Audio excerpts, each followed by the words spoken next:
Hey, what's going on, everyone? It's Greg Jones for Engine Builder.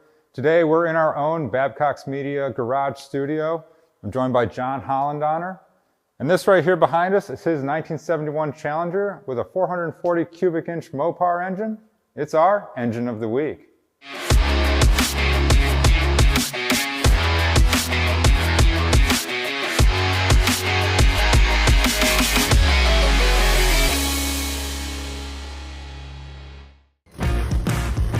Engine Builder's Engine of the Week is sponsored by Pengrade 1 and L-Ring DOS Original.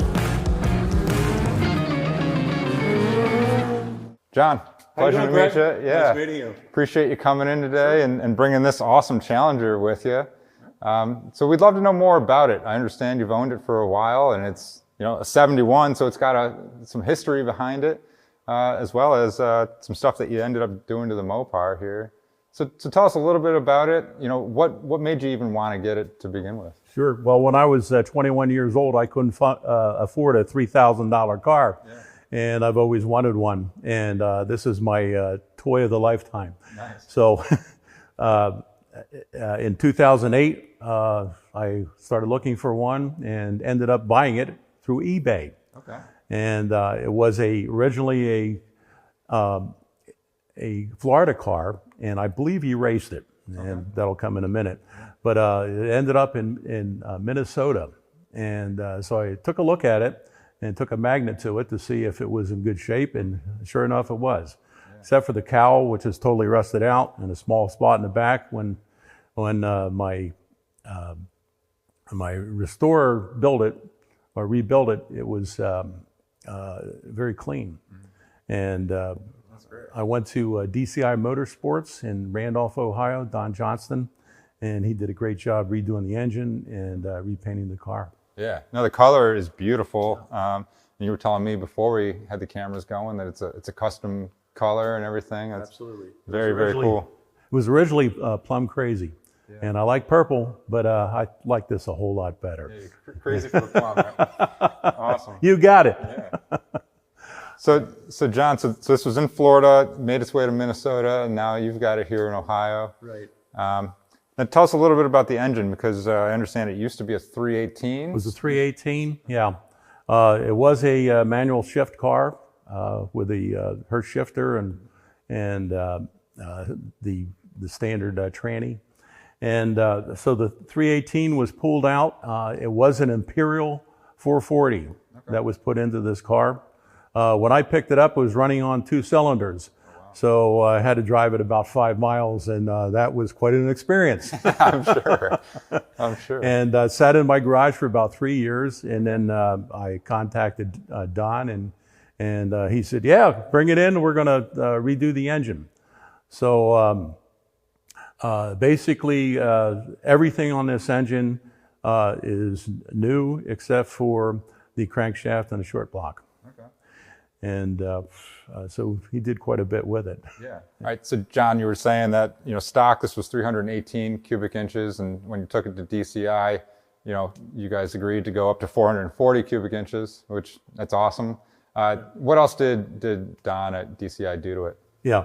Well, actually, this was a 318. It has been replaced with a 440. It came out of an Imperial, and everything else has been replaced. It was milled 40 over. To 447 cubic inches. Okay. And he put Ross racing pistons in. Very nice. And it's a comp shaft, and connecting rods are also comp as well. Okay, very good. How about some of the top end stuff? I think we noticed you got some Edelbrock pieces in here. Yeah, it has an Edelbrock manifold, and it's a 6-pack with Holley carbs, putting out 1,350 CFM. Very good. So yeah, it moves. and it used to be a 4-barrel, correct? It was a 4-barrel. You got it. Very good. And then you also got some Edelbrock cylinder heads helping out there. Yeah. Very good. Now, John, how much horsepower are you getting out of the 440? It hasn't been put on a dyno, but we think it's about 550. Okay. Yeah. That's pretty healthy for absolutely. cruising around. It's a fun to drive. Yeah. So tell us a little bit about how you use the car. Is it you mentioned it's just kind of a lifelong dream to own something like this. Right. I call it the grocery car. We sometimes we take this. I don't drive it a whole lot, but it is fun. We've gone down to Amish country with it and followed behind the horses and the like. And it's a great car to just have fun. There's no air conditioning, so we roll down the windows and just breeze along. Yeah, just enjoy the day cruising. Very cool. All right, so John, tell us, is there anything else about the car or the engine that you want to mention? Yeah, absolutely. This originally had, actually the original wiring harness was in here, and we had some problems electrically. But I was fortunate enough to use one of your experts, Eric Garby, to rewire and custom redesign the entire wiring system, and it works great. Yeah, we love it. Yeah, no, Eric's a pretty knowledgeable, handy guy, so that's awesome. Yeah. Very cool. Awesome. Well, John, we appreciate you telling us about it. Certainly. You got a beautiful Challenger, awesome Mopar engine, and we appreciate it. Okay, thanks so much. Guys, that's been this episode of Engine of the Week. Make sure you're checking out enginebuildermag.com for more great engine content. We appreciate you watching, and we'll see you guys next time. Hey guys, thanks for watching today's video. Hey, while I've got you guys here, I wanted to tell you about Find a Builder. It's a new microsite on enginebuildermag.com that's great for both engine shops and for potential customers looking to get engine work done. If you're an engine builder, this site is a place where you guys can list your shop and what you guys do to potential customers through enginebuildermag.com. It's an easy subscription-based microsite that'll let you guys connect to a new audience. And if you're a potential customer looking to get engine work done, this is a source to help you guys find a shop that's in your area or one that specializes in the type of engine work that you're trying to get done. Make sure you guys are checking out Find a Builder on enginebuildermag.com. Thanks.